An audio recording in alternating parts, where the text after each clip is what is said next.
और नाजरीन, आज बात करते हैं जीन जॉक रूसो की। भाई, सबसे पहले तो मैं बहुत ही ज़्यादा शर्मिंदा हूं कि बहुत दिनों के बाद वीडियो बना रहा हूं। यकीन कीजिए कि ऑफिस के चक्करों में बहुत ज़्यादा बिजी था, बहुत ज़्यादा प्रेशर था काम का, और उस चक्कर में पता नहीं कितने 2-2.5 महीने हो गए वीडियो नहीं बनाई। ये मैं आपसे वादा करता हूं कि आइंदा मैं कभी इतनी लंबी गैप नहीं आने दूंगा। यानी इस दफ़ा गैप थोड़ी ज़्यादा हो गई, कुछ मामलात इस तरह से आउट ऑफ कंट्रोल हुए। मेरा ख्याल है ये 2-2.5 महीने का gap it's a little too much. I am gonna make sure this doesn't happen again. तो उसके लिए माय अपॉलॉजीज। क्या है वो गालिब का फिक्रे दुनिया में सर खपाता हूं मैं कहां और ये बवाल कहां। बल्कि वो क्या है कि दुनिया ने तेरी याद से बेगाना कर दिया, तुझसे भी दिल फरेब है गम रोजगार के तो भाई, रोजगार के चक्कर में अब क्या करें, वो काम तो करना है ना। तो लेकिन बुक्स में पढ़ता हूँ। मैं ये एक काम ज़रूर करता हूँ कि मैं कोई भी दिन फ़िलासफ़ी पढ़े बगैर नहीं जाने देता। ये मेरा एक बहुत पुराना उसूल है। 5-8 साल से मैं इस उसूल पे कायम हूँ। बुक्स में पढ़ता रहता हूँ, जिसकी वजह से मेरे पास मैटर जमा हो जाता है बोलने के लिए। तो मैटर है मेरे पास। आज बात करते हैं रूसो की। रूसो बहुत बड़ा थिंकर है, बहुत प्रोफाउंड थिंकर है, बहुत डीप थिंकर है। बहुत बड़ी लेगेसी छोड़ी इसने। बहुत कम लोगों ने दुनिया पर इतना असर डाला जितना रूसो ने डाला।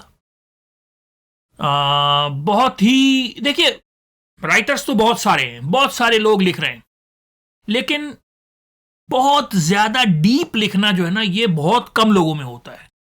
यानी आपको बहुत सारे लोग मिल जाएंगे जो फैक्ट्स लिखेंगे, आर्ग्यूमेंट्स लिखेंगे, हिस्टोरिकल एक्यूरेसी लिखेंगे, और यानी समझ रहे हैं, अपने पॉइंट को सपोर्ट करने के लिए ऐसे आर्ग्यूमेंट्स देंगे हिस्टोरिकल फैक्ट्स के साथ। मुझे उस तरह के राइटर्स नहीं पसंद। मतलब मुझे इससे उन लोगों जैसे युवाल नोआ हरीरी है, मुझे ऐसे लोग नहीं पसंद। मुझे, यानी आपने मेरे चैनल पे कभी युवाल नोआ हरीरी का जिक्र भी नहीं सुना होगा यार, मुझे इससे कोई फर्क नहीं पड़ता कि आप कितने हिस्टोरिकल ट्रूथ्स जानते हो। मुझे पढ़ने में मजा आता है उन लोगों को जो डीप सोच सके, जो बहुत डीप सोचें होती है ना, वो पढ़ के मजा आता है। चाहे वो कंजेक्चरल हो, चाहे वो प्लॉजिबल भी ना हो, चाहे वो इम्पॉसिबल हो, चाहे वो इम्प्रैक्टिकल हो। जैसे रूसो है, रूसो का सारा काम इम्प्रैक्टिकल है। रूसो की सारी थ्योरी सिर्फ पेज पे अच्छी लगती हैं क्योंकि वो इम्प्रैक्टिकल है। उसका जो कॉन्सेप्ट है जनरल विल का, वो क्या है, वो आप कागज पे ही है वो। तो कहने की बातें ये है कि मुझे इससे कोई फर्क नहीं पड़ता कि कौन कितने फैक्ट्स लिख रहा है ना। फैक्ट फिक्शन में आप कितना डीप सोच रहे हो, जैसे फ्रेडरिक नीचा है, बहुत डीप सोचता है। जैसे दोस्टोयेव्स्की है, बहुत डीप सोचता है। तो मुझे डीप सोचें पसंद है, चाहे कंजेक्चरल हो, चाहे प्लॉजिबल ना भी हो, चाहे प्रैक्टिकल ना भी हो, चाहे हाइपोथेटिकल हो। बस मजा उसमें आता है कि कौन कितना डीप सोचता है। तो रूसो बहुत डीप थिंकर है। इतने डीप थिंकर्स कम पैदा हुए हैं, और इससे कोई फर्क नहीं पड़ता कि लोग इसकी बात को एक्सेप्ट करते हैं कि नहीं। ज्यादातर लिखने वाले ना डर जाते हैं कि फैक्ट्स जमा करो, हिस्टोरिकल, ये इन चीजों में नहीं पड़ता, कंजेक्चरल बातें लिखता है, और जिसकी वजह से इसको बहुत ज्यादा क्रिटिसाइज किया गया इसकी जिंदगी में। ये पहला आदमी था, रूसो पहला आदमी था जिसने मॉडर्निटी पे हमला किया। दूसरा आदमी फ्रेडरिक नीचा था, लेकिन पहला आदमी जिसने मॉडर्निटी पे हमला किया यूरोप में, वो रूसो था, और बहुत बड़ा हमला किया। और उस जमाने में मॉडर्निटी पे हमला करना बहुत बड़ी बात थी। भाई, मॉडर्निटी उस जमाने की करेंसी थी, एनलाइटनमेंट उस जमाने की करेंसी थी। साइंस, आर्ट्स, फिलॉसफी, वो 200-250 साल दुनिया ने जो तरक्की करी, साइंस को ये लोग क्या समझते थे। जो एनलाइटनमेंट थिंकर्स, जैसे जब आप एनलाइटनमेंट का नाम लेते हैं तो वॉल्टेयर का नाम दिमाग में आता है। और जब इसने एनलाइटनमेंट पर हमला किया, मॉडर्निटी पर हमला किया, तो उन लोगों ने नहीं छोड़ा इसको। वॉल्टेयर ने सारी जिंदगी लड़ा इससे। यानी वॉल्टेयर और रूसो इस तरह से लड़े हैं कि अगर मैं आपको बता दूं ना तो यानी कि शर्मिंदगी होती है कि यार इतने पढ़े लिखे लोग और इस तरह से लड़ रहे हैं। जैसे लाइबनिट्स और न्यूटन लड़े थे ना आपस में। अब लाइबनिट्स कितना बड़ा दिमाग था यार, मतलब यूरोप का सबसे बड़ा दिमाग लाइबनिट्स, और न्यूटन कितना बड़ा दिमाग, और कैसे जाहिलों की तरह लड़े थे एक दूसरे से। उससे भी घटिया तरीके से लड़े हैं रूसो और वोल्टेयर। यानी कि वो रूसो के खिलाफ पॉम्फलेट पे पॉम्फलेट छापे जा रहे हैं, एक के बाद एक पॉम्फलेट छाप रहे हैं, और उसकी पर्सनल लाइफ पे हमले कर रहा है कि इसने तो अपनी मदर इन लॉ को मार दिया है। अबे रूसो ने कहा नहीं भाई, जिंदा है, कहां मार दिया है। बोला ये तो अपनी बीवी पे जुल्म करता है। उसने कहा भाई जुल्म इसलिए, मेरे पास खाने को पैसे नहीं है इसलिए जुल्म जुल्म जुल्म क्या करता हूं। और रूसो की वो जो एक राज की बात थी जो बहुत कम लोगों को रूसो ने बताई थी कि वो अपने बच्चे फिकवा देता था, यानी फाउंडलिंग अजाइलम्स में भिजवा देता था। यानी वो नहीं होते चर्च के सामने वो जो एक झूला लगा होता है कि बच्चा यहां डाल दें, तो रूसो के जैसे ही बच्चे पैदा होते थे रूसो अपने बच्चे फाउंडलिंग अजाइलम भेज देता था। ये बात बहुत कम लोगों को पता थी। वो किसी तरह से वॉल्टेयर को पता चल गई, उसने अखबार में छाप दी ये बात, इतनी पर्सनल बात। तो रूसो ने भी नहीं छोड़ा, रूसो ने भी उसके खिलाफ लिख दिया कि तुम तो अपनी भांजी के साथ सोते हो। तो जिस तरह से ये रूसो और वॉल्टेयर लड़े हैं, बड़ी शर्मिंदगी की बात है।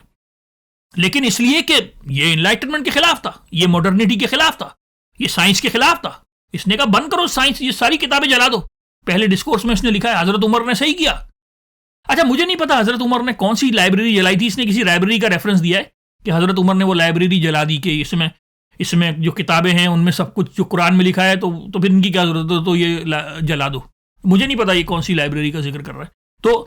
तो इसने मॉडर्निटी पर सबसे पहला हमला किया। और फिर मॉडर्निटी के जो उसके प्रॉफिट्स थे, जो उसके फ्लैग बेयरर्स थे, उन्होंने नहीं छोड़ा इसको। वॉल्टेयर ने सारी जिंदगी इसको तंग किया। और ये बात भी सच है कि ये एंड में थोड़ा पैरानॉइड भी हो गया था, यानी कि इसको मेंटल हेल्थ चैलेंजेस भी थे और थोड़ा लड़ाकू भी हो गया था। लेकिन इसकी लड़ाई, डेविड ह्यूम से भी लड़ाई हुई इसकी, और डेविड ह्यूम से भी जो लड़ाई हुई वो भी काफी निचली सतह पर जाके हुई। यानी डेविड ह्यूम ने इसको बुलाया था, ये इंग्लैंड रहने चला गया था जब तंग आ गया था यहाँ पर, कि बेचारा इधर भाग रहा है कभी उधर भाग रहा है। फ्रांस में भी से भी इसको निकाल दिया, वहां भी इसकी किताबें जला दी। जेनेवा में से भी इसको निकाल दिया, इसकी सिटीजनशिप भी रिवोक कर दी, वहां से भी इसको, तो बेचारा इधर उधर भागता रहता था। तो फिर भाग के इंग्लैंड चला गया था। लेकिन वहां पर भी डेविड ह्यूम से लड़ाई हुई, वहां के प्रेस ने इसके खिलाफ कुछ लिख दिया, तो ये समझा कि डेविड ह्यूम ने वो मटेरियल दिया है। डेविड ह्यूम ने कहा भाई मैं तुम्हें क्यों दूंगा। फिर डेविड ह्यूम ने इसको निकाला। खैर ये निकला क्या, ये उसका घर छोड़ के भागा और जंगलों में भाग गया। ये अपनी बीवी के साथ पता ही नहीं चला कहां गया, 10 दिन तक घूमता रहा जंगलों में। और फिर 10 दिन के बाद लोगों को पता चला कि हाँ वो ये, खैर जंगलों में चलने का तो उसको शौक था, इतना पैदल चलता था ये कि सारी जिंदगी पैदल। इसको तो रूसो को नेचर से प्यार था भाई, ये नेचर वाला आदमी था। ये कहता था शहरों में रहना ही नहीं चाहिए, सिविलाइजेशन तो लानत है, शहर तो लानत है, रहना तो जंगलों में चाहिए। तो ये सारी जिंदगी जंगलों में रहा है, थोड़ा सा पेरिस में रहा है, लेकिन शहर में रहने को इतना बुरा समझता था ये। तो खैर इसको बहुत तंग किया जो इनलाइटनमेंट के। तो इसने पहला हमला किया इनलाइटनमेंट पे, पहला हमला किया मॉडर्निटी पे, और दूसरा हमला नीचा ने किया मॉडर्निटी पे। देखिए नीचा शुरू में इनलाइटनमेंट के इतने खिलाफ नहीं था। नीचा ने अपनी एक बुक डेडिकेट करी थी वॉल्टेयर को। कौन सी बुक डेडिकेट करी थी इस वक्त नाम याद नहीं आ रहा। एक बुक डेडिकेट करी थी नीचा ने वॉल्टेयर को, लेकिन फिर बाद में वो डेडिकेशन हटा ली।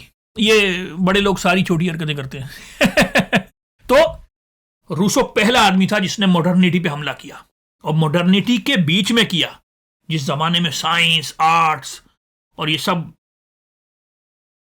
हर आदमी साइंटिस्ट चल रहा था, हर आदमी ये टेलीस्कोप लेके नए प्लेनेट ढूंढ। जब ये न्यू वर्ल्ड डिस्कवर हुई, अमेरिका डिस्कवर हुआ है, बहुत बेइज्जती हुई यूनानियों की। असल में लोगों ने कहा लो यार ये यूनानी इतना होशियार बनते थे, इनको यही नहीं पता कि अमेरिका भी है। तो वो बैटल ऑफ द बुक्स कहलाता है वो वाकया। अच्छा खैर, तो रूसो पहला आदमी जिसने मॉडर्निटी पे हमला किया, और फिर मॉडर्निटी वालों ने इसको नहीं छोड़ा। अच्छा, जैसे ब्लेस पास्कल है, ब्लेस पास्कल ने भी मॉडर्निटी पे हमला किया, लेकिन ब्लेस पास्कल के साथ मसला यह था कि वो इनका आदमी नहीं था।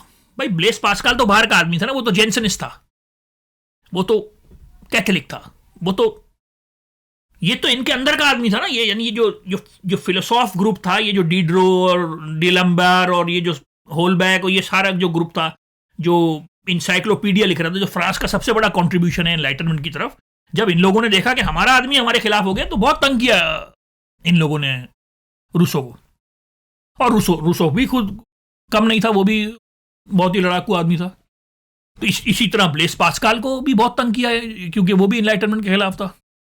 यार ब्लेस पास्कल से ना एक बहुत इंपॉर्टेंट बात दिमाग में आई है, एक बहुत जबरदस्त साइड नोट दिमाग में आया, ये मैं आप लोगों को गिफ्ट दे रहा हूं। ये साइड नोट जो है ना, ये बहुत बड़ा साइड नोट मेरे दिमाग में आया। ये मैं अपने सुनने वालों को गिफ्ट दे रहा हूं। यार इतने प्यारे प्यारे मैसेजेस करते हैं मुझे, इतने प्यारे प्यारे, इतना इज्जत करते हैं, इतना प्यार करते हैं, यार मुझे पता नहीं था। सर अगली वीडियो कब आएगी, सर इंतजार कर रहे हैं पुरानी, इतना प्यार मुझे कभी सोचा नहीं था मिलेगा यार। तो आप लोगों को ये एक बहुत बड़ा साइड नोट गिफ्ट दे रहा हूं। ये अब तक मैंने जितनी वीडियोस बनाई ना, इससे बड़ा साइड नोट मैंने कभी नहीं दिया। ये बहुत इंपॉर्टेंट बात है। मैंने 10 साल फलसफा पढ़ने के बाद मेरे दिमाग में ये बात समझ में आई है, ये मैं आपको दे रहा हूं, गिफ्ट के तौर पे दे रहा हूं। ये बात जो है ना, ये है यही जो मैं कह रहा हूं, क्योंकि मुझे पता है बहुत सारे लोग इससे एग्री नहीं करेंगे, क्योंकि हम लोगों की प्रोग्रामिंग जरा डिफरेंट हुई हुई है। तो अगर आप इससे एग्री नहीं करते प्लीज ना कीजिए, मानी मैं कोई प्रीच नहीं कर रहा हूं, मुझे जो समझ में आया वो बता रहा हूं, और हो सकता है आप इससे एग्री ना करें, लेकिन है यही जो मैं कह रहा हूं। यानी है यही जो मैं कह रहा हूं। आप इससे एग्री नहीं करेंगे मुझे पता है, लेकिन है यही जो मैं कह रहा हूं। देखिए होता क्या है कि ये जो 250 साल का जो यूरोपियन फिलॉसफी है ना, ये मैं आपको एक जुमले में समझा रहा हूं कि ये है क्या। देखिए ये थोड़ा हौसले से सुनिएगा। बात ये है, मुझे पता है आप इस बात से डिसएग्री करेंगे, लेकिन प्लीज जरा सुनिए, ये बात है यही जो मैं कह रहा हूं। देखिए है ये कि बात ये है कि ये जो रीजन है ना और ये जो रिलीजन है, ये दोनों आपस में रिकंसाइल नहीं हो सकते।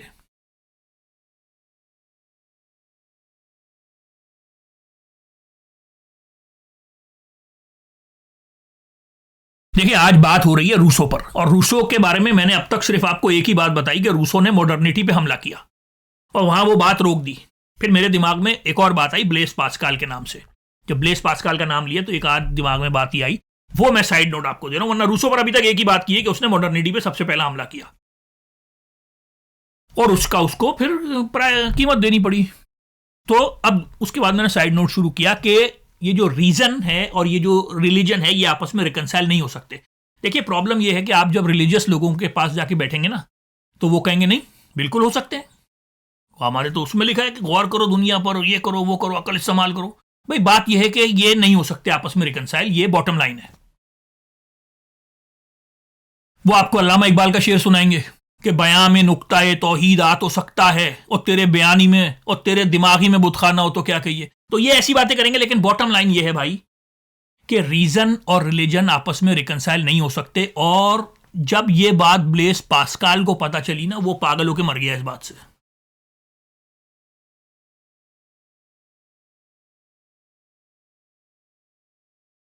देखिए ये बहुत बड़ी बात है कि रीजन और रिलीजन आपस में रिकंसाइल नहीं हो सकते। आप अकल से खुदा को साबित नहीं कर सकते कंक्लूसिवली। और जब यूरोप को यह बात पता चली ना, तो यूरोप में जो फलसफा शुरू हुआ ना, डेकार्ट से लेकर हेगल तक, इन्होंने कहा चलो ठीक है बाइबल को हटा दो, बाइबल को हटा दो, ये तो ओरिएंटल्स की है, ये तो हमने ईस्ट से पकड़ ली थी, पता नहीं क्यों ले आए थे हम, बाइबल को दफा करो, हम अकल से खुदा का होना साबित करेंगे। यहां से फलसफा शुरू हुआ है पूरे यूरोप में, और डेकार्ट से लेकर हेगल तक सारे फिलोसोफर्स ने रीजन और रिलीजन को रिकंसाइल करने की कोशिश करी। मैं कह ये रहा हूं कि इनको 250 साल लगे ये बात रियलाइज करने में कि रीजन और रिलीजन रिकंसाइल नहीं हो सकते। डेकार्ट से लेकर हेगल तक हर फलसफी ने अकल से खुदा को साबित करने की कोशिश करी, और खुदा को बचाने की सबसे बड़ी कोशिश जो करी वो कांट ने करी। और कांट ने तो ये कह दिया कि अकल से खुदा साबित ही नहीं हो सकता, लेकिन खुदा है, हमारी मोरालिटी के लिए जरूरी है कि खुदा है, इस दुनिया को मीनिंग देने के लिए जरूरी है कि खुदा है। उसने कहा एंजल्स, आफ्टर लाइफ, सोल की जो यानी जो इमोर्टेलिटी ऑफ द सोल है, ये चीजें प्रूव नहीं हो सकती, लेकिन हमारे फेवर में ये चीजें हैं कि हम इनको माने और खुदा है। यानी डेकार्ट से लेकर हेगल तक सब अपना अपना खुदा पेश करते रहे, किसी तरह से अकल और खुदा को रिकंसाइल कर लें, रीजन और रिलीजन को रिकंसाइल कर लें। 250 साल तक ये सारे फलसफे यही कोशिश करते रहे, और 250 साल के बाद एक पागल का बच्चा आया, उसने कहा बस कर जाओ, God is dead, let's move on, let's move on. तो 250 साल लगे यूरोपियंस को ये बात रियलाइज करने में कि रीजन और रिलीजन रिकंसाइल नहीं हो सकते। ये जो सारा मॉडर्न फलसफा हुआ है ना, ये जो ब्रिटिश फिलोसफर्स थे, वो डीइज्म का एक कॉन्सेप्ट ले आए कि भाई खुदा है लेकिन वो इन्वॉल्व नहीं है, और वो सारे अपने अपने खुदा पेश करते रहे। 250 साल तक अपने अपने खुदा पेश करते रहे, लेकिन 250 साल के बाद नीचे ने आगे कहा बस कर जाओ। नीचे भी अपने टाइम का प्रोडक्ट था, हर फिलोसोफर अपने टाइम का प्रोडक्ट होता है, बहुत ही कम लोग होते हैं जो अपने टाइम से आगे हों। शायद मेरा ख्याल है प्लेटो होगा एक जो अपने टाइम से आगे था। लेकिन मैंने एक जगह विल ड्यूरांट की किताब में पढ़ा है कि प्लेटो भी सिंथेसाइजर था। हर फलसफी, हर बड़ा आदमी सिंथेसाइजर होता है यार, नथिंग मोर नथिंग लेस। चीजें हवा में होती हैं, चीजों का वक्त आ चुका होता है, कोई होशियार आके अपने नाम से आगे कर देता है बस। बल्कि कॉफमैन ने एक जगह लिखा है कि नीचे ने कहां से चीजें छापी। ओरिजिनल थिंकर था लेकिन कॉन्सेप्ट्स उसने बोरो किए हैं, बहुत बड़ा ओरिजिनल थिंकर था, इसमें कोई शक नहीं, लेकिन कॉन्सेप्ट्स विल और कॉफमैन की बात, मैं कोई हवाई बात नहीं कर रहा। कॉफमैन ने एक जगह लिखा है कि हरमन हेस से ये लिया, प्लेटो से ये लिया, इसे तो हर आदमी अपने टाइम का प्रोडक्ट होता है भाई। तो मैंने सोचा यार ये एक मैं आपको बता दूं, जो मॉडर्न यूरोपियन फिलोसफी है उसका जेनेसिस आपको दे दूं कि 250 साल तक ये क्या करते रहे कोशिश करते रहे कि रीजन से खुदा को प्रूव कर सके, नहीं कर सके। हमारे यहाँ तो अभी अभी शुरू हुआ है ना ये रीजन और रिलीजन को रिकंसाइल करना, ये यूरोपियंस ने शुरू किया 11वीं सदी में जब अरस्तू का अडॉप्ट किया था। अच्छा, तो कहने की बात यह है कि मैंने आपको बताया कि रूसो पहला आदमी जिसने मॉडर्निटी पे हमला किया, और यानी कि 18वीं सदी में, 19वीं सदी में, 20वीं सदी में जितनी political, intellectual, philosophical, cultural movements चली हैं, उन सब को आप रूसो से जोड़ सकते हैं।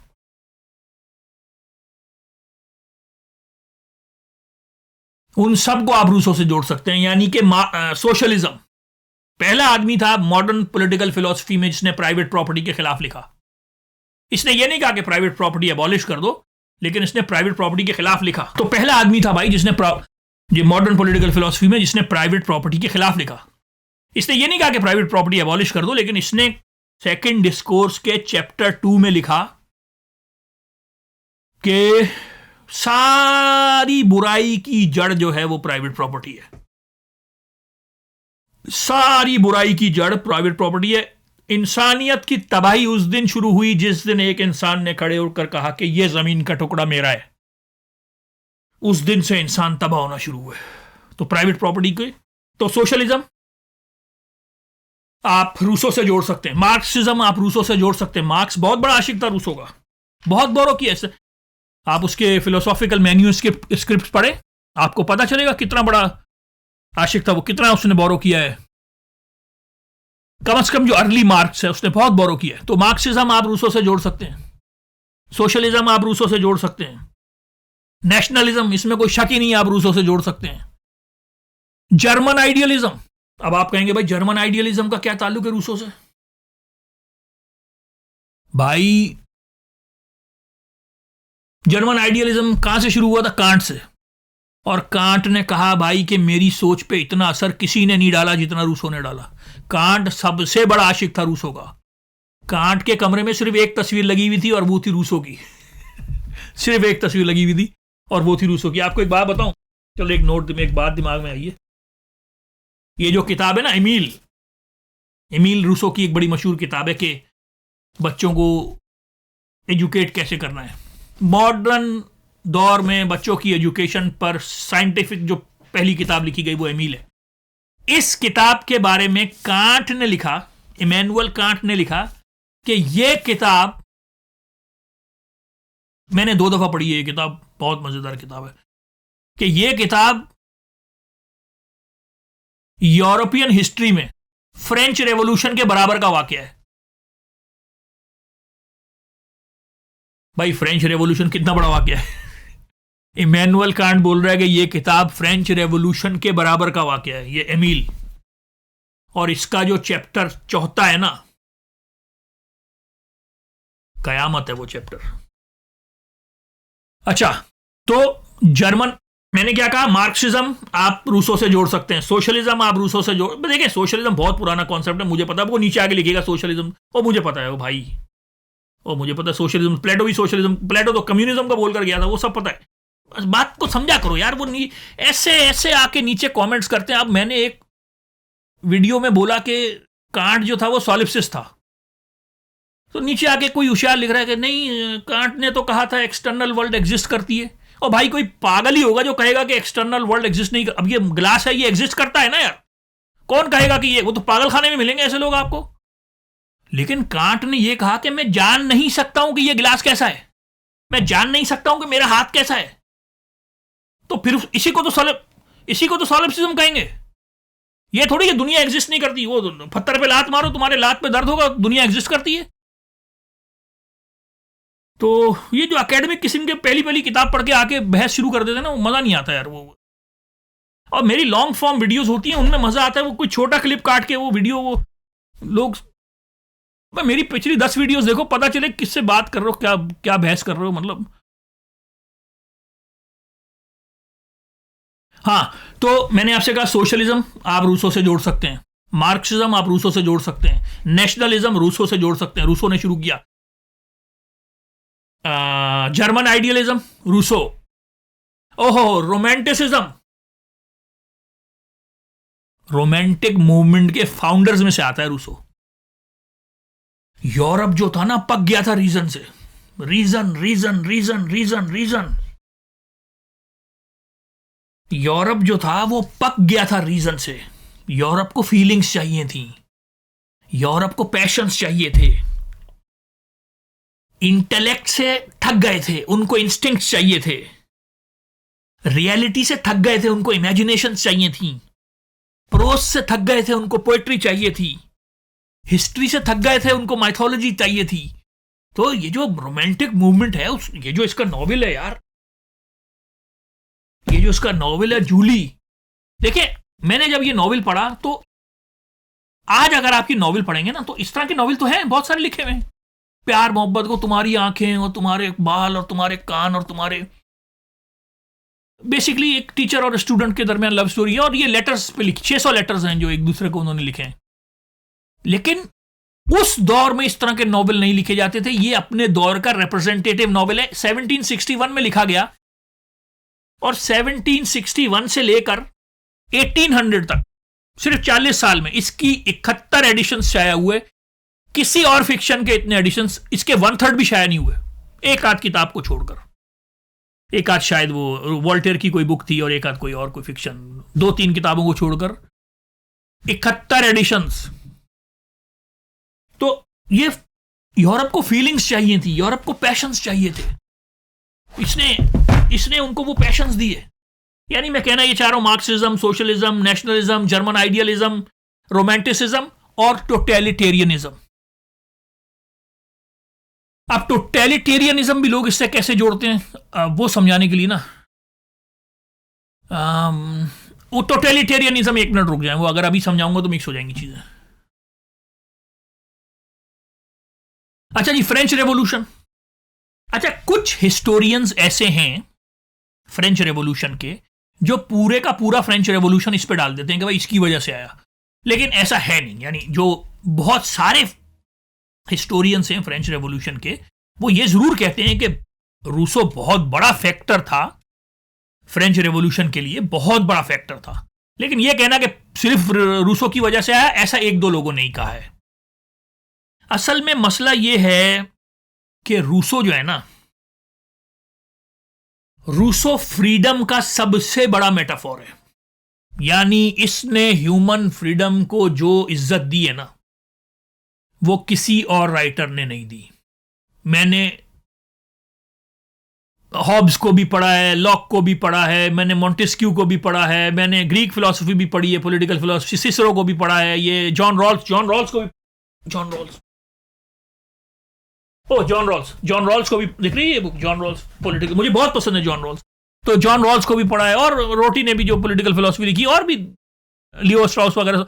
मैं जितना फ्रीडम को, आजादी को, ह्यूमन फ्रीडम को जितना ऊपर रूसो लेकर गया ना, मैं नहीं समझता कोई और राइटर लेकर गया है। देखिए इसका जो सोशल कॉन्ट्रैक्ट है ना, मैं आपको समझाता हूं क्या इसका मैं क्या करूंगा कि अभी तो आपको इंट्रो दे रहा हूं, उसके बाद इसकी एक एक बुक आपको पढ़ाऊंगा 20-20 मिनट, 25-25 मिनट।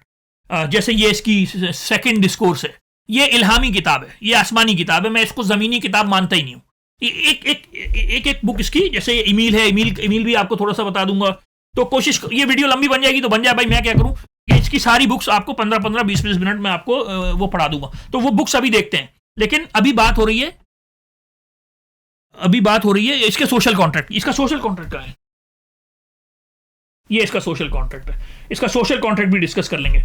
ये भी इसका सोशल कॉन्ट्रैक्ट पड़ा है, ये इसका सोशल कॉन्ट्रैक्ट। तस्वीर दिख रही होगी आपको हीरो की, ऐसा था नहीं, बदसूरत सा था। अच्छा, बड़ा सा वो कपड़े पहनता था, वो आर्मीनियन कपड़े नहीं होते वो। अच्छा, तो वो क्योंकि इसके ब्लैडर का मसला था, लीकेज का मसला था, इसको हर वक्त वॉशरूम जाना होता था। तो अच्छा, तो बात हो रही थी। हाँ, मैंने आपसे क्या कहा? पहली बात ये की कि इसने मॉडर्निटी पे हमला किया। दूसरी बात ये करी कि आप सारी मॉडर्न, इसके बाद जो भी political, cultural, philosophical, political movements आई, वो इससे आप जोड़ सकते हैं। सोशलिज्म हो, मार्क्सिज्म हो, जर्मन आइडियलिज्म हो, रोमांटिसिज्म हो, या टोटलिटेरियनिज्म हो। टोटलिटेरियनिज्म, एक मिनट रुक जाए, वो आपको बाद में समझाता हूं। पहला आदमी था जिसने बोर्जवाजी का लफ्ज नेगेटिवली यूज किया। बोर्जवाजी, जैसे मार्क्स यूज करते हैं ना, बोर्जवाजी। पहला आदमी था जिसने बोर्जवाजी का लफ्ज नेगेटिवली यूज किया। पहला आदमी था जिसने मॉडर्न पॉलिटिकल फिलोसफी में प्राइवेट प्रॉपर्टी के खिलाफ बात की। अब मैं आपको समझा रहा हूं उसका सोशल कॉन्ट्रैक्ट कि क्यों रूसो फ्रीडम का सबसे बड़ा इस्तारा है। इसका जो सोशल कॉन्ट्रैक्ट है, ये मैं डिटेल में समझाऊंगा, 20-25 मिनट लगाऊंगा इस पे, लेकिन अभी सिर्फ एक समझाने के लिए कि क्यों फ्रेंच रेवोल्यूशन का ये सबसे बड़ा पिलर समझा जाता है। देखिए, जब मॉडर्न पॉलिटिकल फिलॉसफी शुरू हुई ना, मॉडर्न पॉलिटिकल फिलॉसफी जो शुरू हुई है, ये देखिए, पहले तो भाई बादशाहों के अंडर में लोग रहते थे और उनके सब्जेक्ट के तौर पे रहते थे, और कोई राइट्स वाइट्स नहीं होते थे। बादशाह सलामत का जो, खास तौर पर फ्रांस में तो जो बादशाह सलामत का मूड है वो करना है आपने।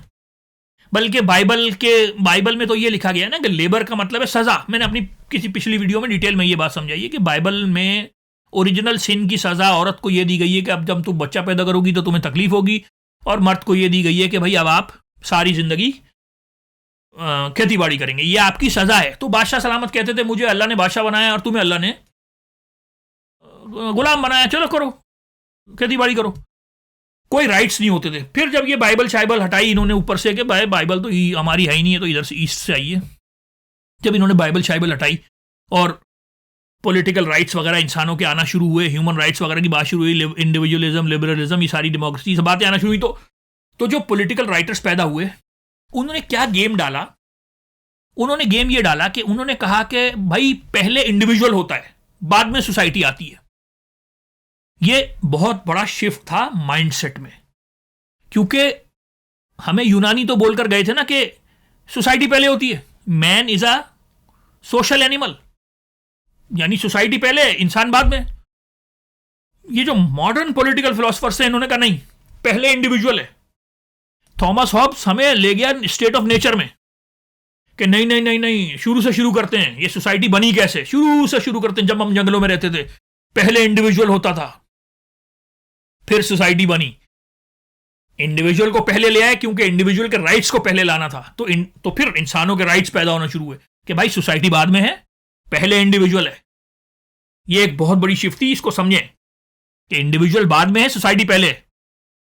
बात गलत कर दी मैंने, इंडिविजुअल पहले है, सोसाइटी बाद में है।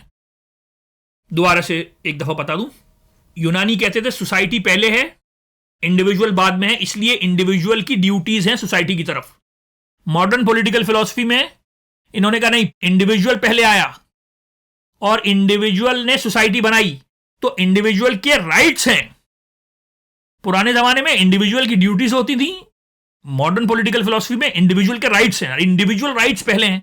तो ये इंडिविजुअल राइट्स आना शुरू हुए। थॉमस हॉब्स साहब पहले आदमी थे जिन्होंने स्टेट ऑफ नेचर की बात करी कि इंसान जंगलों में रहता था और जंगलों में वो नेस्टी ब्रूटिश एंड शॉर्ट उसका बड़ा मशहूर जुमला है, और इंसान इंसान से डरता था और ब्ला ब्ला ब्ला, हर इंसान से लड़ता था, जंग और ये वो, और इंसानों ने अपनी सेफ्टी के लिए, क्योंकि इंसानों का पहला इंस्टिंक्ट है सेल्फ प्रिजर्वेशन, अपनी सेफ्टी के लिए इंसानों ने एक सोशल कॉन्ट्रैक्ट एक हाइपोथेटिकल बात है, ये कोई एक्चुअल बात नहीं है, एक हवाई बात है, यानी समझाने के लिए, आइडियल बात नहीं जैसे की जाती है। तो थॉमस हॉब्स ने कहा कि इंडिविजुअल इंसानों ने अपने बादशाह के साथ एक हाइपोथेटिकल सोशल कॉन्ट्रैक्ट किया, जिसमें इंडिविजुअल इंसान ने अपनी फ्रीडम को एब्सोल्यूटली सरेंडर किया ताकि बादशाह इंडिविजुअल की लाइफ की गारंटी दे सके और उसको प्रोटेक्ट कर सके। तो थॉमस हॉब्स ने क्या कहा, स्टेट ऑफ नेचर में, जंगलों में इंसान एक दूसरे से फियर बहुत था, नेस्टी ब्रूटिश एंड शॉर्ट, लाइफ बहुत मुश्किल थी। तो इंसान ने और बादशाह ने एक सोशल कॉन्ट्रैक्ट किया ताकि बादशाह, और एब्सोल्यूट सरेंडर किया इंडिविजुअल इंसान ने अपनी फ्रीडम को, और बादशाह ने उसकी लाइफ की प्रोटेक्शन की गारंटी दी। यह हो गया सोशल कॉन्ट्रैक्ट थॉमस हॉब्स का। हॉब्स के बाद आए लॉक ने कहा कि इंडिविजुअल इंसान ने स्टेट के साथ सोशल कॉन्ट्रैक्ट किया, स्टेट के साथ, ताकि इंसान की जान और माल की हिफाजत की जा सके, क्योंकि इंसान की पहली इंस्टिंक्ट है अपनी जान और माल की हिफाजत करना। तो अपनी जान और माल की हिफाजत के लिए जरूरी था कि इंडिविजुअल और स्टेट एक कॉन्ट्रैक्ट करे, social contract, hypothetical social contract, ताकि अपने कुछ राइट्स को सरेंडर कर। थॉमस हॉब्स ने कहा सारे राइट्स सरेंडर कर दे, जॉन लॉक ने कहा नहीं, कुछ राइट्स को सरेंडर कर दे, और फिर जो स्टेट है वो उसके उन राइट्स को, प्रॉपर्टी के राइट्स को और ह्यूमन राइट्स को, उसकी जान माल की हिफाजत करे। तो ये सोशल कॉन्ट्रैक्ट है। एक दफा समराइज कर दूं, हॉब्स ने कहा सोशल कॉन्ट्रैक्ट है इंडिविजुअल और बादशाह के दरमियान, उसकी जान की प्रोटेक्शन के लिए इंडिविजुअल अपने सारे राइट सरेंडर करेगा, बादशाह के पास एब्सोल्यूट पावर है। लॉक ने कहा नहीं, सोशल कॉन्ट्रैक्ट है इंडिविजुअल और स्टेट के दरमियान, इंडिविजुअल अपने कुछ राइट सरेंडर करेगा और स्टेट जो है उसकी प्रॉपर्टी की और जान की हिफाजत करेगी। अब आ गया रूसो ने कहा अच्छा जी, थॉमस हॉब्स बोलकर गए कि इंडिविजुअल अपना फ्रीडम सरेंडर करेगा, अपने कुछ राइट सरेंडर करेगा। जॉन लॉक बोलकर गए, सॉरी, रूसो ने कहा अच्छा जी, थॉमस हॉब्स साहब बोलकर गए कि इंडिविजुअल अपना टोटल फ्रीडम सरेंडर करेगा। जॉन लॉक साहब बोलकर गए इंडिविजुअल अपने कुछ फ्रीडम सरेंडर करेगा। रूसो ने कहा इंसान अपना कोई भी फ्रीडम सरेंडर नहीं करेगा, इंसान अपना फ्रीडम सरेंडर नहीं करेगा। तो भाई फिर सोशल कॉन्ट्रैक्ट कैसे होगा? अब यहां रूसो की होशियारी आई। रूसो ने कहा कि जो सोशल कॉन्ट्रैक्ट होगा वो होगा इंडिविजुअल विल, जो मेरी इंडिविजुअल विल है, और जो पूरे मुल्क की कलेक्टिव विल है, जनरल विल, उसके दरमियान सोशल कॉन्ट्रैक्ट होगा, मेरे और जनरल विल के दरमियान। और वो जो जनरल विल है उसमें मेरा हिस्सा भी तो है, मैं शहरी भी तो हूं ना एक, तो मेरे विल और मेरी विल का जो हिस्सा जनरल विल में है उसके दरमियान एक सोशल कॉन्ट्रैक्ट होगा। यानी मैं अपना कोई भी फ्रीडम सरेंडर नहीं करूंगा, मैं अपनी कोई भी राइट सरेंडर नहीं करूंगा। अगर मुझे हुकूमत यह कहेगी कि अगले सिग्नल से राइट ले लो, तो मैं किसी की बात नहीं मान रहा हूं, मैं अपनी ही बात मान रहा हूं,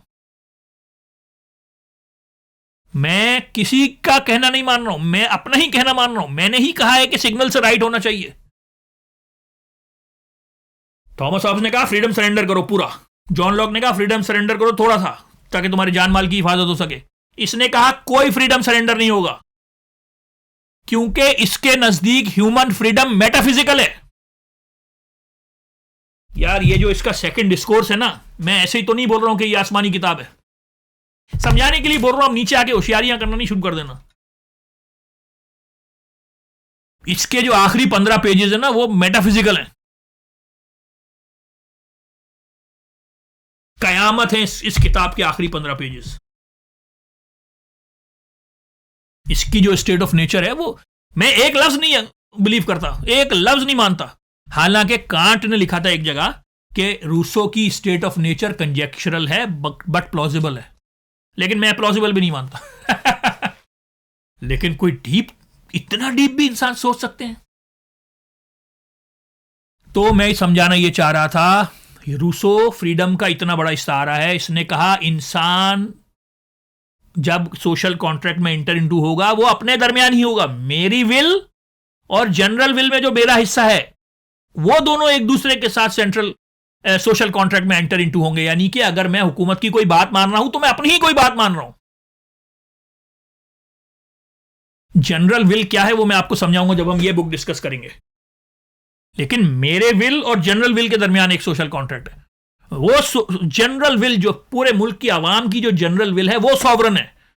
उसके नीचे कोई भी हुकूमत बना लो, बादशाह बना लो, एरिस्टोक्रेसी बना लो, डेमोक्रेसी बना लो, कुछ भी बना लो, वो सब नीचे आती है। स्टेट नीचे आती है, आवाम पहले ऊपर आती है, जनरल विल ऊपर आती है। तो ये, और इसने कहा अगर कोई शख्स, कोई इंसान अपना फ्रीडम सरेंडर करता है वो इंसान ही नहीं है। इसका जो सेकंड डिस्कोर्स है ना, अभी ये डिस्कस करेंगे, हर किताब डिस्कस करूंगा इसकी। सेकंड डिस्कोर्स में इसने लिखा इंसान का जो बेसिक इंस्टिंक्ट है वो फ्रीडम है। Freedom, freedom. सोसाइटी ने हमें गुलाम बना दिया, सिविलाइजेशन ने हमें गुलाम बना दिया। इंसान का बेसिक इंस्टिंक्ट फ्रीडम है। थॉमस हॉब्स ने कहा था इंसान का बेसिक इंस्टिंक्ट सेल्फ प्रिजर्वेशन है। हॉब्स ने कहा था ना कि सेल्फ प्रिजर्वेशन पहला इंस्टिंक्ट है। इसने कहा नहीं, लोग जान दे देते हैं आजादी के लिए, आजादी पहला इंस्टिंक्ट है, और आजादी मेटाफिजिकल है भाई। तो ये आजादी का इतना बड़ा मेटाफोर है। तो मैंने आपसे क्या कहा, इसने मॉडर्निटी पे सबसे पहला हमला किया। इसने सारी जो बड़ी बड़ी मूवमेंट शुरू हुई वो सारी आप इससे कनेक्ट कर सकते हैं। सोशलिज्म हो, मार्क्सिज्म हो, नेशनलिज्म हो, जर्मन आइडियलिज्म हो, रोमांटिसिज्म हो, और टोटलिटेरियनिज्म हो। आप टोटलिटेरियनिज्म कैसे? देखिए, रूसो बहुत कॉन्ट्रडिक्टरी राइटर है। एक लाइन में कुछ कहता है, अगली लाइन में उसी के खिलाफ कह देता है। तो ये, अब आप कहेंगे आजादी का भी मेटाफोर है और टोटलिटेरियनिज्म का भी है। तो टोटलिटेरियनिज्म का इसलिए है क्योंकि इसने कहा है कि अगर कोई जनरल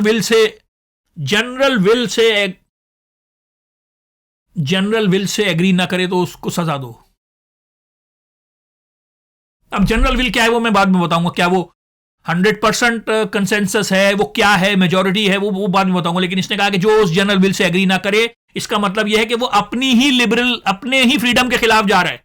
तो सियासतदान जो है, यानी जो भी लेजिस्लेटर है, वो उस पर हद जारी कर, वो उसको सजा दे सकता है कि मैं तुम्हारी फ्रीडम को तुमसे ज्यादा जानता हूं, चलो अंदर। यानी ये तो टोटलिटेरियनिज्म हो गया ना। यानी देखें, मॉडर्न सोसाइटीज रैशनलिज्म पर बनी थी ना, कि हर आदमी अपने राइट्स को प्रिजर्व करना जानता है, प्रोटेक्ट करना जानता है। हर आदमी पागल नहीं है, अगर पढ़ा लिखा नहीं भी है तो भी वो अपने राइट्स तो जानता है ना, लेकिन अपना भला तो जानता है ना। लेकिन इसने ये जो बात करी ना कि अगर कोई इंसान जनरल विल के खिलाफ चला जाए तो उसको आप सजा दो, तो ये थोड़ा सा एक टोटलिटेरियन बात हो सकती है कि यानी आप ये कह रहे हो कि मैं तुम्हारे राइट्स को तुमसे ज्यादा जानता हूं। तो ये इधर से टोटलिटेरियनिज्म का एक जरा एंगल निकलता है। तो समरी क्या है, अब तक की बात की कि भाई मॉडर्निटी पे पहला हमला किया, और सारी तहरीकें आप इससे जाके जोड़ सकते हैं। Marxism, nationalism, German idealism, romanticism, totalitarianism और फ्रेंच रेवोल्यूशन। तो खैर भाई, फ्रेंच रेवोल्यूशन की आपको एक बात बताऊं, असल में ये तो बात सही है कि रूसो की किताबें, रूसो की बातें हवा में थी।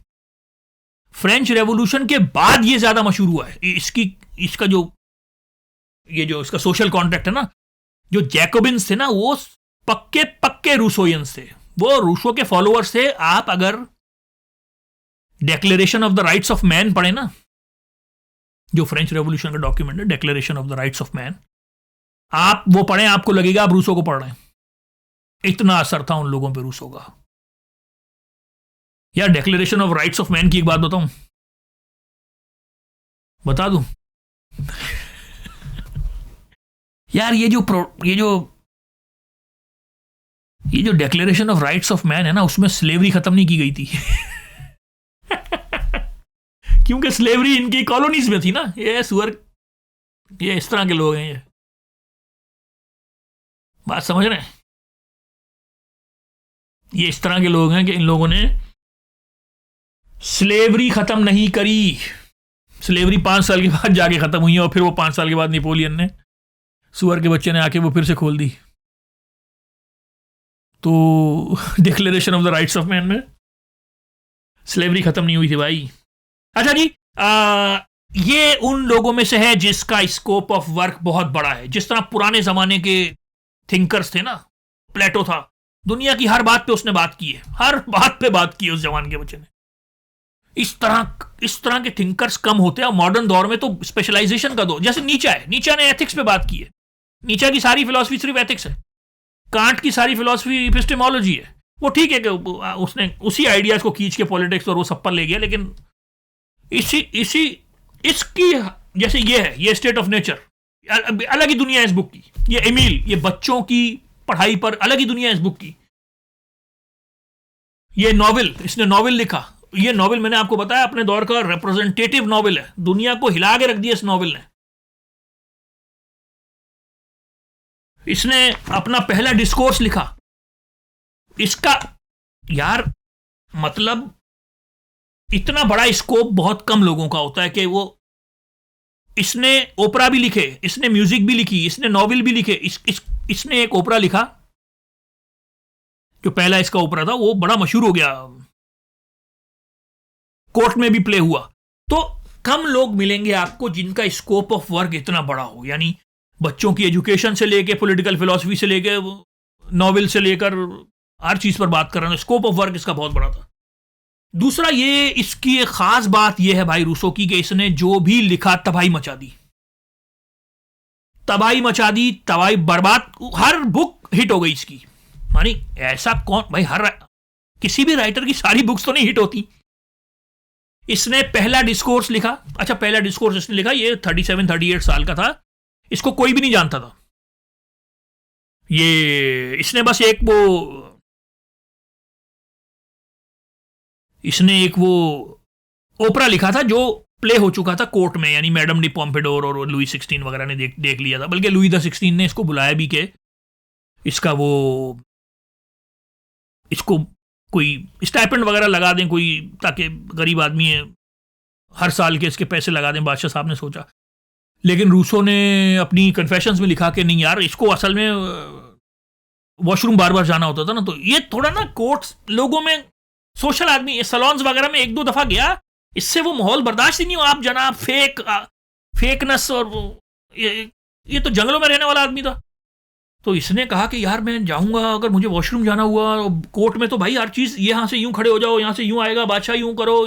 अब इसने कहा वो मैं होल्ड कर रहा हूँ। इंसान जब थोड़ा डिस्कम्फर्ट में होता है तो गलती से कुछ बोल दे, तो इसने कहा नहीं यार, मैं 2 घंटे वेट करना पड़े, 3 घंटा करना पड़े दरबारों, इसको ना, ये तो जंगलों का रहने वाला, जंगलों का शौकीन आदमी, तो इसने गया ही नहीं। हालांकि डिडरो ने इसको बोला भी कि शायद तेरे पैसे लगा दें, बल्कि इसने कन्फेशंस में लिखा अच्छा है यार पैसे ले लेता तो फिर उनके खिलाफ नहीं लिख सकता था ना। वैसे सारी जिंदगी एरिस्टोक्रेट औरतों ने पाला इसको, सारी जिंदगी एरिस्टोक्रेट्स के खिलाफ ही लिखा इसने, जवान के बच्चे ने सारी जिंदगी गुर्बत में ही जिंदगी गुजारी। अच्छा हाँ, पहला डिस्कोर्स लिखा इसने 37-38 साल का था, कोई इसको नहीं जानता था। एक इसका दोस्त था डिडरो, उसने बोला कि यार इंस्टीट्यूट ऑफ डिजॉन वाले एक मुकाबला करवा रहे हैं, टॉपिक ये है कि क्या ये जो साइंस में और आर्ट्स में और फिलॉसफी में जो एडवांसमेंट हुई है पिछले 200-300 सालों में, इसकी वजह से क्या हमारी मोरालिटी इंप्रूव हुई है कि डिटेरियोरेट हुई है। इसको पहला डिस्कोर्स बोलते हैं। इसने अपना डिस्कोर्स लिख के भेज दिया 50-60 पेज का, ये जीत गया। पूरे पेरिस में नंबर 1 आ गया, पूरे पेरिस में आग लगा दी उस किताब ने, पूरे पेरिस में एक ही दम से मशहूर हो गया। फिर इसने बहुत सारे वाकयात लिखे हैं कि मशहूर होने के बाद वहां बुला लिया, वो गलती हो गई, यहां यूं, बड़ा इसने लिखा क्योंकि उसको पता नहीं था कैसे बिहेव करना है एरिस्टोक्रेसी में। तो पहला डिस्कोर्स आग लगा दी। पहला डिस्कोर्स भी आपको सिखाऊंगा, उसमें इसने लिखा है कि किताबें जला दो, साइंस लानत है साइंस पर। इसने लिखा है साइंस तो वैनिटी है, आपके क्या ग्रेविटेशनल लॉ डिस्कवर कर लिया, क्या उखाड़ लिया भाई, क्या उखाड़ लिया। इसने कहा ये वैनिटी है। उसको बोला नहीं तो बीमारियों का इलाज भी तो निकाल, तो उसने बोला तो बीमार होते ही क्यों, तुम लोग सोसाइटी में रहते हो इसलिए तो बीमार हो, जंगलों में रहने वाले बीमार ही नहीं होते। इसने मिसालें दी कि भाई ये जंगल में ये बीमारी नहीं होती, ये नहीं होता, ये नहीं, तुम्हारी बीमारियां तुम लोगों की पैदा की हुई हैं। इसने साइंस के खिलाफ लिखा पहला डिस्कोर्स। तो पहला डिस्कोर्स भी डिस्कस करेंगे। फिर दूसरा डिस्कोर्स तो मैं बता चुका हूं, दूसरा डिस्कोर्स ऑन इनइक्वालिटी। 5 साल के बाद उसी इंस्टीट्यूट ने एक और मुकाबला करवाया कि भाई ये जो इनइक्वालिटी है दुनिया में, जो सोशल इनइक्वालिटी, यानी कोई अमीर है, कोई गरीब है, कोई बादशाह है, कोई गुलाम है, कोई, ये जो इनइक्वालिटी, जितनी भी तरह की इनइक्वालिटी इस दुनिया में है, ये इसका ओरिजिन क्या है और क्या ये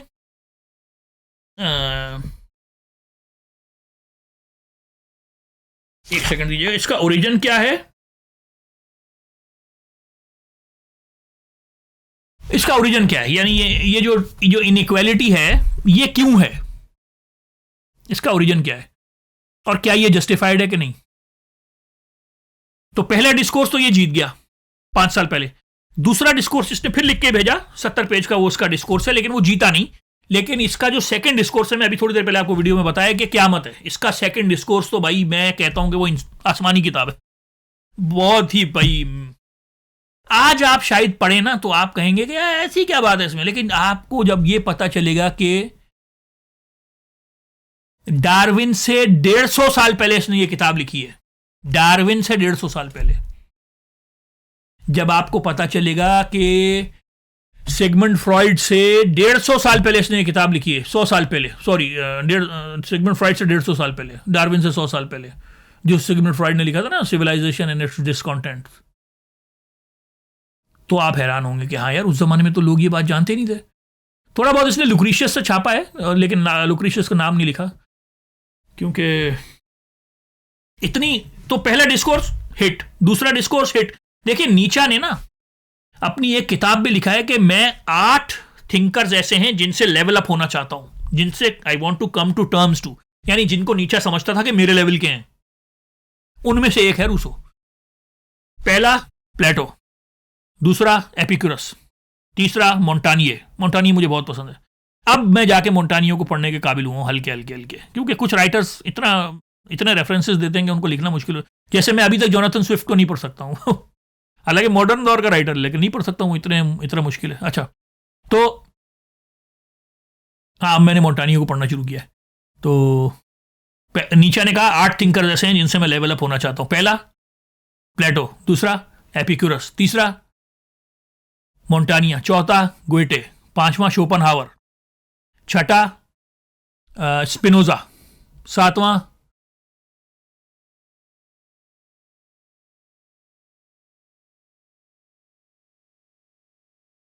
याद नहीं आ रहा, और 8वां रूसो। कि इन 8 लोगों से मैं लेवल अप होना चाहता हूं। नीचा खुद समझता था कि रूसो इतना बड़ा राइटर, इतनी बड़ी लेगेसी कोई फिलोसफर नहीं छोड़कर गया यार, किस पर इसने असर नहीं डाला यार, कौन सा शायर है, कौन सा राइटर है। तो पहला डिस्कोर्स लिखा, जीत गया। दूसरा डिस्कोर्स लिखा, वो तो मैंने आपको कह दिया इंसानी किताब ही नहीं है। इसकी ये जो किताब है एमील, ये मैंने आपको बता दिया, कांट ने बोला है कि ये फ्रेंच रेवोल्यूशन के बराबर का वाकया है, ये बुक भी डिस्कस करेंगे। फिर इसने नॉवेल लिखा, ये मैंने आपको बता दिया, 40 साल के अंदर 72 एडिशन से आया, वही अपने दौर का रिप्रेजेंटेटिव नॉवेल था। फिर ये जो इसने किताब लिखी कन्फेशंस इसके मरने के बाद पब्लिश हुई है, लेकिन इतना सच किसी इंसान ने कभी अपनी किताब में नहीं लिखा जितना रूसो ने अपनी किताब में लिखा। यानी इसने सब कुछ लिख दिया, यानी मैंने 2 दफा पढ़ी है ये किताब, यानी कि मैं क्या बताऊं कि इसका मस्जिद में रेप हुआ, अपना चर्च में इसका रेप हुआ, इसने वो भी लिख दिया। यानी कि ये इसको मैडम डी वॉरेंस ने, जो इसकी माँ थी एक तरीके से, इसको एक मस्जिद, यानी ये खुद प्रोटेस्टेंट था, जेनवीज तो प्रोटेस्टेंट होते हैं, कैल्विनिस्ट होते हैं, लेकिन इसको एक जगह जमा करवाया था कि यार तुम जाके उधर मस्जिद में जाके ना प्रीस्ट बन जाओ यार। वो चाहती थी ये कोई तो हुनर सीख लेना, तो मौलवी बन जाओ। इसने कहा जाके वहां पे, तो वहां पर 2 अफ्रीकी आए हुए थे, मुसलमान, अफ्रीका में थी ना, तो वो ये पेरिस की बात हो रही है, तो फ्रांस की बात हो रही है, तो वो अफ्रीकी एक इससे चिपके जा रहा है, कभी यूं कर रहा है, कभी यूं कर रहा है। उन लोगों की अभी बैप्टिज्म होनी थी थोड़े अरसे के बाद ना, तो बैप्टिज्म यानी एक सेरेमनी होती है, तो वो सेरेमनी का वेट कर रहे थे। तो ये हॉस्पिस में था, हॉस्पिस यानी मरने वालों के लिए जो कैथोलिक चर्च वो इलाज के लिए वो रखे होते ना। वो कह रहे, फिर एक दिन वो अफ्रीकी ने पकड़ के, वो मुसलमान था, वो पकड़ के इसको उसके साथ वो किया, ज्यादती करी, वो चिपक वाइट सा कुछ निकला। इसने कहा यार मुझे तो पता नहीं है ये क्या होता है, तो पूरा लिख दिया इसने। यानी इतना सच कौन लिखता है अपनी ऑटोबायोग्राफी में? इसने अपनी माँ के साथ जो सेक्स किया, जो माँ के साथ जो सेक्स का इसने पहला सीन लिखा है, वो पढ़ने वाला सीन है यार। मतलब इसकी माँ नहीं थी, माँ तो इसकी पैदा होते ही मर गई थी, जो मैडम डी वॉरेन जिसने इसको पाला, 16 साल इसको पाला, ये इसको मामा बोलता था, वो इसको बेटा बोलती थी। उस माँ ने जब इसको बताया तो इसने 8 दिन सोचा, फिर इसने कहा कि हाँ जी। तो फिर इसने जब वो पूरा सीन लिखा कि मैं रो भी रहा था और कर भी रहा था, और माँ भी मतलब कह रहा है कि फिर उसको कोई रिमोर्स भी नहीं हुआ। वो मैडम डी वॉरेंस बड़ी ज़बरदस्त औरत थी। उसके जो इसने वाकयात लिखे हैं, बचपन में ये पब्लिक बाथरूम्स में जाके जहाँ लड़कियां नहा रही होती थी उनको झांकता था। और मैंने बताया ना अपनी पिछली किसी वीडियो में, मैंने ये बताया था आप लोगों को कि ये वो जो शाम और रात का वक्त मिल रहा होता है, वहाँ पर जो अंधेरे वाली गलियां होती हैं जहाँ दूर से लड़कियां देख के ये अपनी पैंट उतार देता था, और सब लिखा है इसने भाई, इसने सब लिखा। तो ये भी डिस्कस करेंगे।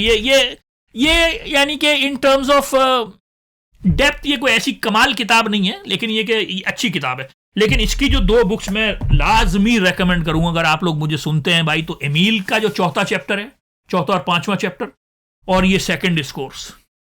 सोशल कॉन्ट्रैक्ट भी ना पढ़े कोई मसला नहीं है, ना पढ़े। हालांकि सोशल कॉन्ट्रैक्ट यूरोपियन हिस्ट्री के एक बड़े इवेंट्स में, रूसो का सोशल कॉन्ट्रैक्ट यूरोपियन हिस्ट्री के बड़े इवेंट्स में गिना जाता है, वो ना पढ़े कोई मसला नहीं। लेकिन इसकी डिस्कोर्सेस जो सेकंड डिस्कोर्स है वो लाजमी पढ़ें, और ये ईमेल का 4था चैप्टर लाजमी पढ़ें।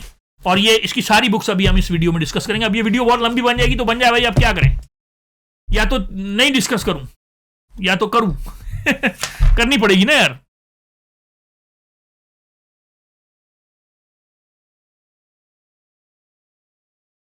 तो अब क्या करते हैं कि अब एक एक करके रूसो की किताबें डिस्कस करते हैं।